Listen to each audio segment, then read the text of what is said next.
can't make a conspiracy like that work because people won't keep their mouths shut.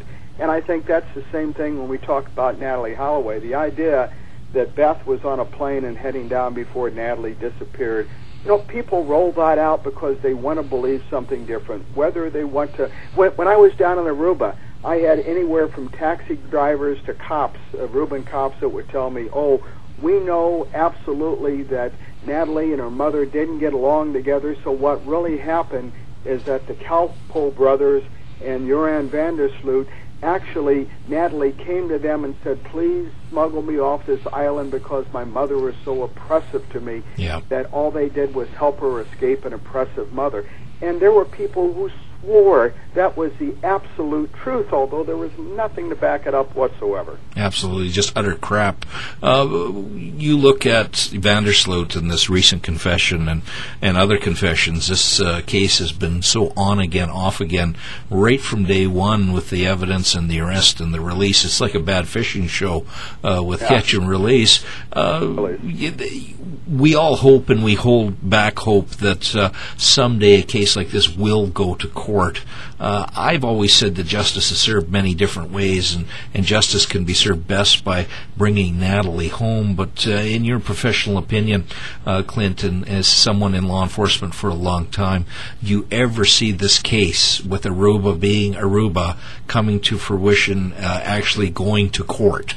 I don't, I guess, Dana. I just don't. Number one, I mean, from day 2 or 3 at least, when I got down there and started looking around and went up to the lighthouse and took the path she allegedly went and talked to the people there, I mean, I pretty much came to the opinion that she was probably a victim of homicide or an accidental death. Now, let me draw that line. I think the line is that she could witnesses have suggested, yes, she was there, she was dancing at Carlos and Charlie's, where I've been many a time, and that she was drinking like a fish, way too much for somebody her age and her physical shape, that she was allowing guys to do shots out of her navel up in the bar. All of that is probably true. All of that is probably true. She probably was a young girl. She was sowing her wild oats. She was dancing. She was drinking. Then I think what happened is that somebody slipped her a Rufinol. Somebody slipped her a date rape drug. And I think the combination of the booze that she ingested on her own with the possibility of a date rape drug allowed somebody to take her out of that bar and take her away. Then what I think in my scenario happened was that there was an attempt of some type of physical assault, and the combination of the physical force that was exerted on her, the alcohol and the Rufinol or whatever it was, that combination, I think her body just expired. And then whoever was with her, who I still, I have a hard time believing it was somebody other than a combination of the 3 primary suspects, then they said, oh my God, this girl has died, what are we going to do? They reached out perhaps to somebody else who had a boat. They took that girl out about a mile, they dropped her in the water, and you get off that island about a mile and you're in the water, and the currents catch you, and the next spot you're going to wind up, if the sharks don't get you, is the Panama Canal. So the idea of sending Dutch F-16s flying over the island and looking for bodies and having search dogs digging in the sand around the lighthouse, I mean, it's an island. Where are you going to put a body? You're not going to plant it in the sand. You're going to take it out to sea. So if that scenario has any basis of potential fact in it whatsoever, I don't think we're ever going to see Natalee's body found if she either died or was a victim of a homicide and her body disposed of. And as, van der Sloot's father was alleged to have said one time, no body, no case. And in Aruba, even if one of the 3 primary suspects would actually come forward and say, okay, I can't take it, it's just too much pressure on me, I have to tell the truth, his story in and of itself would not get him a pass. He would have to, whoever would confess to this in a conspiracy would be eligible for the same type of trial and or penalties.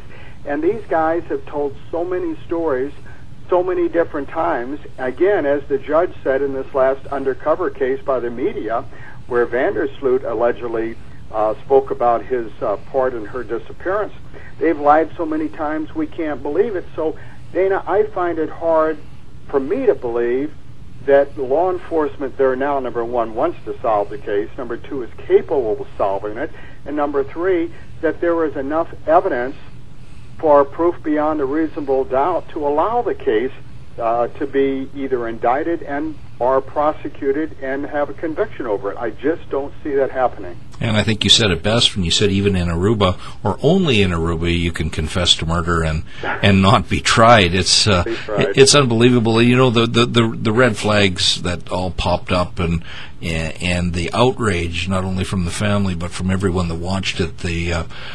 The undercover sting operation on Vandersloot, the Peter DeVries television show, and I interviewed Peter on this program, and you and I are aware of what we call jailhouse confessions, or wiring up an informant to go in and get the goods on someone, and the admissibility of those sorts of cases in North America, and seeing this whole undercover sting being brought out on television.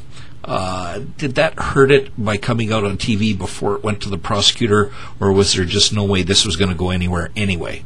You know, there was an old TV show years ago. In fact, it's a movie coming out as a movie now. It's called Get Smart. Yeah, you know, right. the lead character was Maxwell Smart, kind of a quacky CIA-like operative. But it was kind of a fun show. And I remember one scene in that always was the cone of silence. Yep. Would want to talk amongst themselves, and they would bring down this plastic dome so that nobody else could hear them, but then they couldn't hear themselves talk either, and the thing never worked.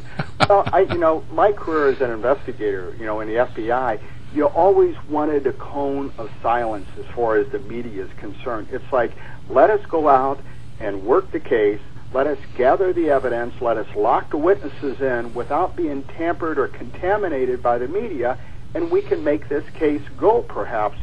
But, I guess I would have liked to have seen that operation done perhaps in concert with the Dutch authorities, Dutch police, with the Aruban police, or something. I mean, I would have rather seen it done, the way it was done than not done at all. But that didn't seem to facilitate, to move the investigation on any whatsoever. It just gave it a more circus-like atmosphere. And the problem with this circus is that somebody is likely to have died, and nobody's going to be held responsible for it, at least in the courts, maybe in the court of public opinion. But again, in Aruba, the last thing I knew of, the Cowpole brothers are still down there. They go to Carlos and Charlie's. They're hanging around. Life hasn't changed much, and it's the country. Aruba has moved on. American tourists go down there now. They go to Carlos and Charlie's like it's a tourist spot to see where Natalie's last night was, and move on again. So it's amazing that, here 3 years later, we've got 18-year-olds going there now who were 14 or 15 at least when that happened, who may not even know this story, and go down, and now they are potential victims of something similar to that too. Those type of activities go on. I remember being down in the Aruba and talking both to Aruban investigators who I thought, were trying to do something and just their hands were tied, and private investigators from America who were down there who said, it's kind of SOP down here for some of these kids, some of the Aruban kids that are there. They said they hang out in the bars. The Americans come into bars. They pick up the girls. They slip them, roof and all. They take them out. They become a victim of some type of physical or sexual assault. The girls go to the police. They complain. The police say, your plane's leaving tomorrow morning. You probably ought to get on the plane. Just count this as a lesson learned. Yep. You lived. And then this happens over and over again, and every day and every week, a new plane and a new ship of nice, fresh victims show up again. Yep. Yeah, and that's so true, and certainly the government of Aruba has not done anything to help that situation. And I've said it many times, Natalee Holloway is in a much better place right now, and it certainly isn't the island of Aruba. Clint, thank you. Stay safe, and hopefully the weather will just blow by you. Thanks, Dana. Take care. Bye-bye. That's Dr. Clint Van Zandt, former FBI agent, current security specialist, and correspondent on MSNBC. We're going to take a break, and we'll be back with another Holloway investigator. He's a former Secret Service agent, Art Wood. And then a little bit later on, we know him as Jossie Banzer, the managing editor of Diario. You're listening to the Dana Pretzer Show here on Scared Monkeys